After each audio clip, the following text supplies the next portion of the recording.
Le Premier ministre Al-Halaqi Lasseri se dirige vers l'élaboration d'une solution politique et le rétablissement de la sécurité et la stabilité sur tout son territoire.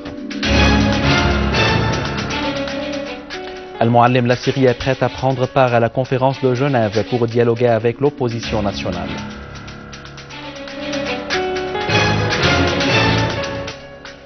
Al-Muallim affirme à ses homologues indonésiens et libanais que la Syrie appuie la tenue de la conférence internationale à Genève pour résoudre sa crise.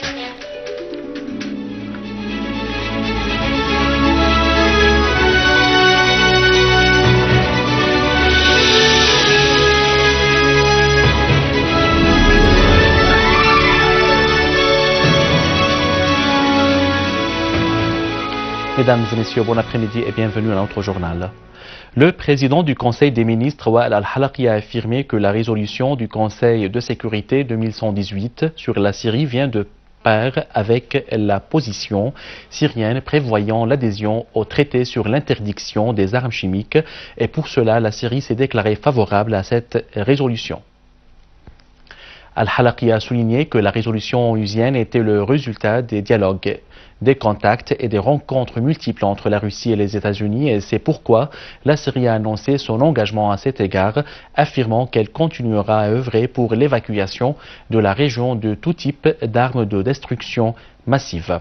Al-Halaqi a par ailleurs affirmé que la Syrie va coopérer avec les Nations Unies en ce qui concerne les armes chimiques, soulignant que les armes de destruction massive sont utilisées seulement dans le cas du désespoir et de l'effondrement, mais la Syrie n'a pas atteint ce niveau, mais au contraire, elle se dirige vers la victoire.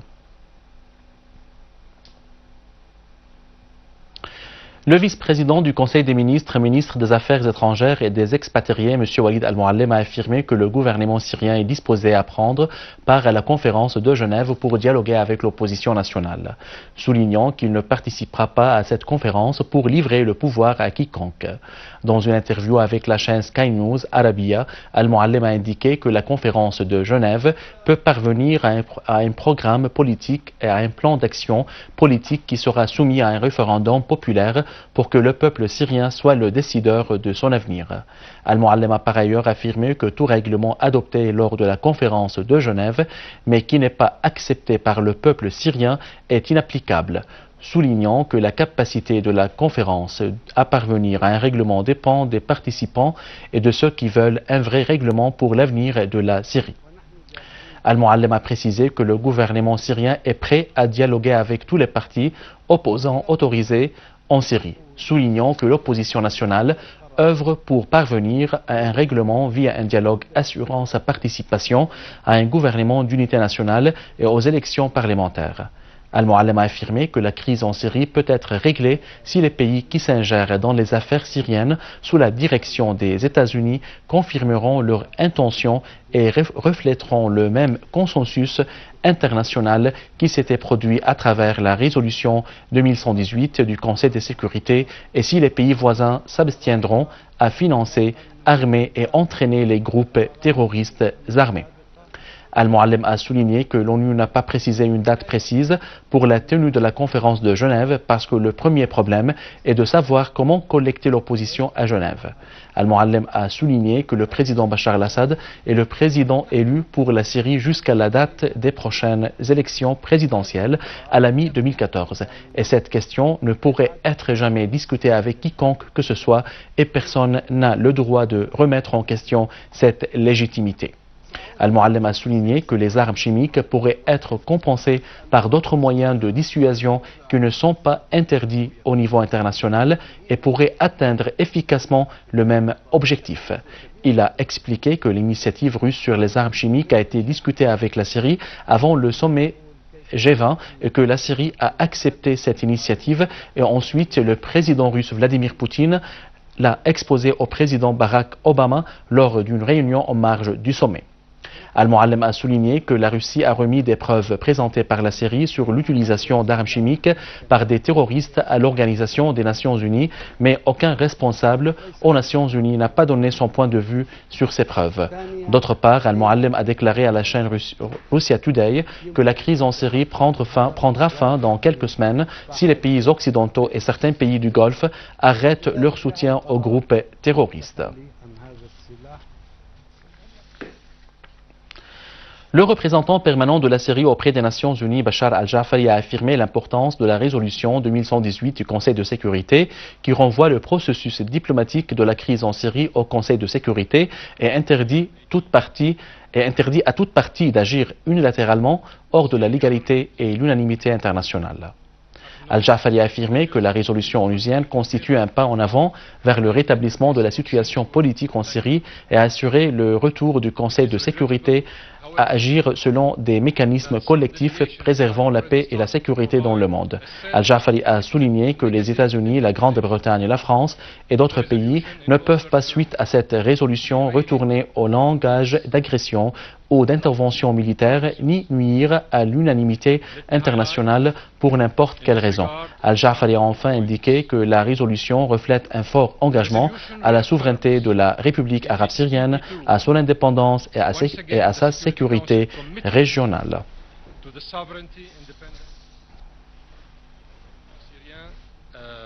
Avait incessamment insisté sur l'adoption d'une résolution qui concrétise les efforts internationaux basés sur le processus de Genève. Genève 1 et puis Genève 2. Donc cette résolution répond effectivement aux aspirations du gouvernement syrien. C'est pourquoi je viens de dire aussi que pas seulement le gouvernement syrien, mais tous les gouvernements de tous les pays membres aux Nations Unies sont demandés à respecter pleinement les provisions de cette résolution. En respectant les provisions de cette résolution, nous pourrions éventuellement aller tous ensemble vers Genève 2. Le vice-président du Conseil des ministres, ministre des Affaires étrangères et des expatriés Walid al-Muallem a affirmé que la Syrie appuie la tenue de la conférence de Genève 2 pour parvenir à un règlement politique de la crise en Syrie. Lors d'une rencontre en marge des travaux de la 68e session de l'Assemblée générale des Nations Unies avec le ministre indonésien des Affaires étrangères Martinata Legawa, Al-Muallem a donné un aperçu sur les répercussions de la guerre qu'affronte la Syrie. De son côté, le chef de la diplomatie indonésien a insisté sur l'attachement de son pays à la sécurité et à la stabilité de la Syrie, soulignant que le peuple syrien est seul qui a le droit de décider de son avenir via un processus politique et loin de toute ingérence étrangère. Nata Legawa a accueilli favorablement l'adhésion de la Syrie à l'Organisation pour l'interdiction des armes chimiques et émis l'espoir que la Syrie pourra surmonter sa crise.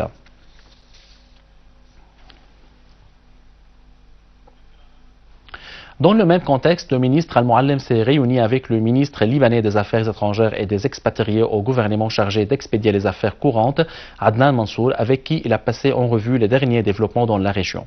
Les deux parties ont souligné la nécessité de parvenir à un règlement pacifique de la crise en Syrie. Pour sa part, Mansour a rejeté toute ingérence étrangère dans les affaires intérieures de la Syrie, affirmant la nécessité de préserver la sécurité, la souveraineté et la stabilité en Syrie.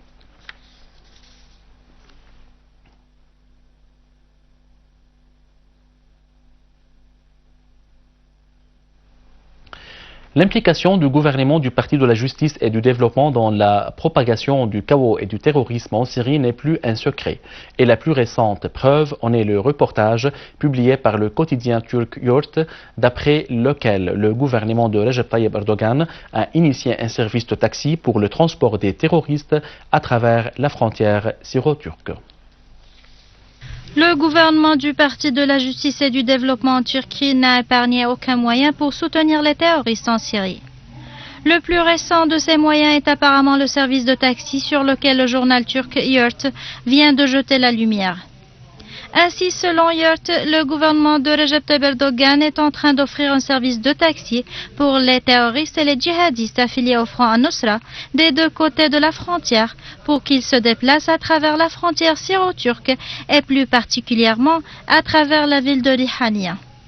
Ces terroristes traversent la frontière turque au vu de tout le monde, écrit le journal, avertissant que cette situation prépare le terrain pour l'exécution d'actes terroristes, comme c'était le cas dans les attentats de Rihania.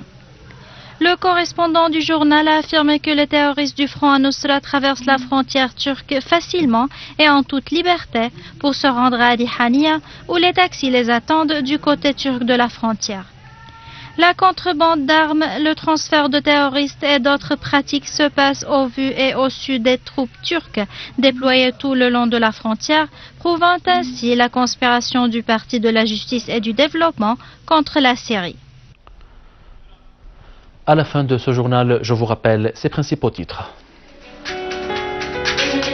Le Premier ministre Al-Halaqi, la Syrie, se dirige vers l'élaboration d'une solution politique et le rétablissement de la sécurité et la stabilité sur tout son territoire. Al-Muallim, la Syrie, est prête à prendre part à la conférence de Genève pour dialoguer avec l'opposition nationale.